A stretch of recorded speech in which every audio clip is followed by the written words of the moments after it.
అందరికీ నమస్కారాలండి. ఈరోజు గ్రూప్ ఆఫ్ మినిస్టర్స్ మీట్ అయి 2వ తేదీ అమరావతి పునర్నిర్మాణానికై వస్తున్న ప్రైమ్ మినిస్టర్ ప్రోగ్రాం గురించి డీటెయిల్గా డిస్కస్ చేయడం జరిగింది. ఇందులో ముఖ్యంగా ప్రైమ్ మినిస్టర్ గారు 3 o'clockకి అరైవ్ అవుతారు. ఈ ప్రోగ్రాం 5:20 వరకు ఉంటుంది. వారు ఎయిర్పోర్ట్లో అరైవ్ అయిన దగ్గర నుంచి మళ్ళా తిరిగి వెళ్ళేదాకా ఒక సక్సెస్ఫుల్గా ఈ ప్రోగ్రాం చేయాలని ఈరోజు మంత్రుల బృందం కూర్చొని డిస్కస్ చేసింది.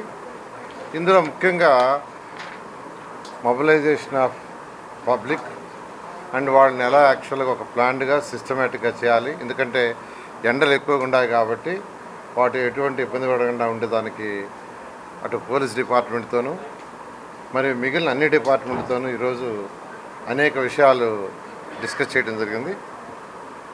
ఈ రోడ్స్ కావచ్చు, ఇంటర్నల్ రోడ్స్, ఎందుకంటే డిఫరెంట్ డిస్ట్రిక్ట్స్ నుంచి పబ్లిక్ వచ్చినప్పుడు అమరావతి క్యాపిటల్ సిటీలోకి నేషనల్ హైవే నుంచి అన్ని రోడ్లు ఇంకా జాయిన్ కాలేదు కాబట్టి ఉన్న రోడ్లలో దాదాపు 7 రోడ్లు పాసిబిలిటీ ఉన్నాయి. ఆ 7 రోడ్లని ఏ విధంగా ట్రాఫిక్ని కంట్రోల్ చేయాలనే దాని మీద ఎక్కువ డిస్కషను అటు సిఆర్డీ వాళ్ళతోనూ, ఆర్ఎండ్బి వాళ్ళతోనూ, నేషనల్ హైవేతోనూ, పోలీస్ డిపార్ట్మెంట్తో డీటెయిల్గా డిస్కస్ చేశారు. ఈ విషయాలను యాక్చువల్గా వీరపాండ్యన్ గారు యాక్చువల్గా నోడల్ ఆఫీసర్గా చేస్తున్నారు. ఈ మిగతా ఆఫీసర్లందరూ కూడా ఇప్పుడు రమ్మన్నారు. వాళ్ళందరితో కూడా డిస్కస్ చేసి ఎవరికి అంటే అందరికీ వర్క్స్ అలాట్ చేశారు. వాళ్ళు ఈ రోజు నుంచి దానికి సంబంధించిన విషయాలన్నిటి ఏ విధంగా ప్లాన్ చేసుకోవాలి, ఏ విధంగా కోఆర్డినేట్ చేసుకోవాలి అనేది చేసుకుంటూ ముందుకు పోవడం జరుగుతుంది. ఇది ఎంతో సక్సెస్ఫుల్గా ఈ ప్రోగ్రాం కనీసం 5 లక్షల మంది పబ్లిక్ వస్తారని ఎక్స్పెక్ట్ చేస్తున్నాం.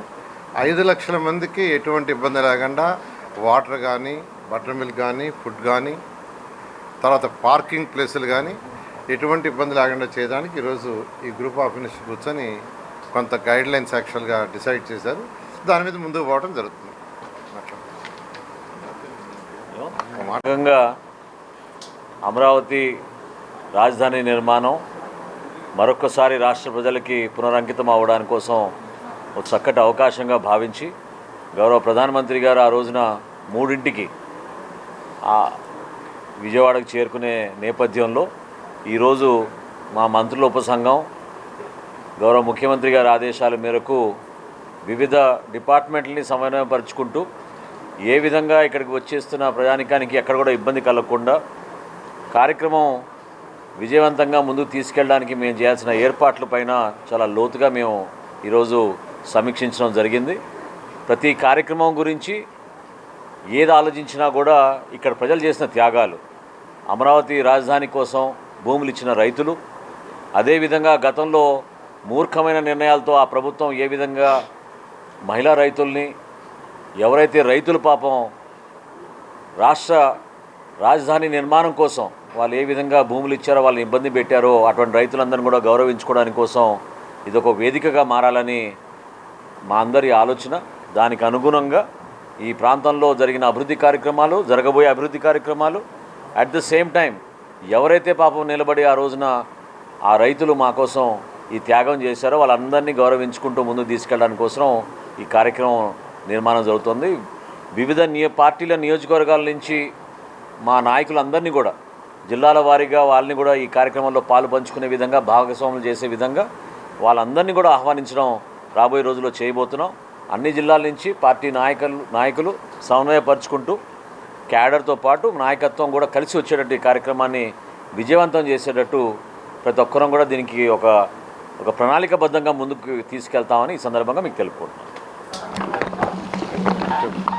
ప్రధానమంత్రి గారి పర్యటన విజయవంతంగా జరగాలనేటువంటి లక్ష్యంతో ఈరోజు రాష్ట్ర ప్రభుత్వం తరఫున ఏర్పాట్లు చేయడం జరుగుతుంది.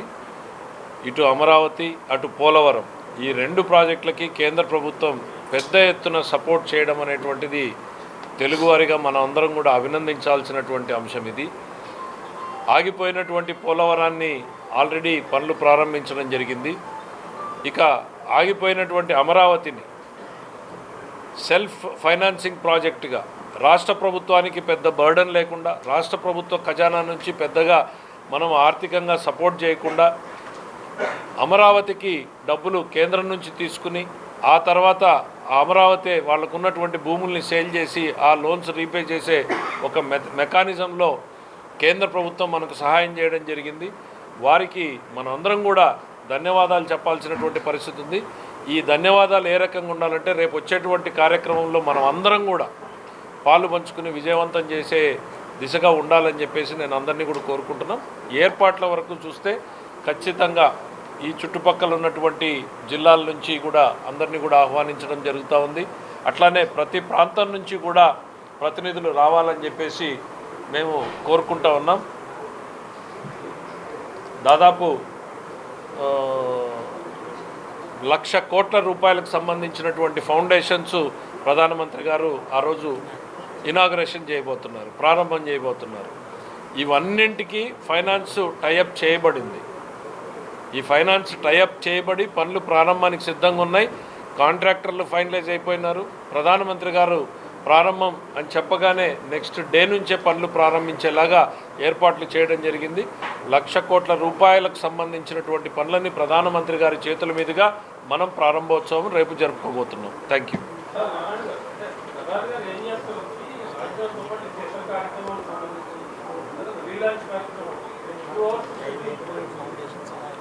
ప్రధానమంత్రి గారు డయాస్ మీద 1 అవర్ ఉంటారు, ఉండేది 1 అవరే. అక్కడి నుంచి రావటం అంతా ఉంటుంది కదా 1 అవర్. ఆ 1 అవర్లో ఇప్పుడు ఏదైతే పనులు పునఃప్రారంభం అవుతుందో వాటికి సంబంధించి యాక్చువల్గా ఏంటంటే దాన్ని పునఃప్రారంభం యొక్క ప్రయత్నం చేసి ఆమె డయాస్ మీద నాయకులు మాట్లాడతారు. ఆ తర్వాత క్లోజింగ్.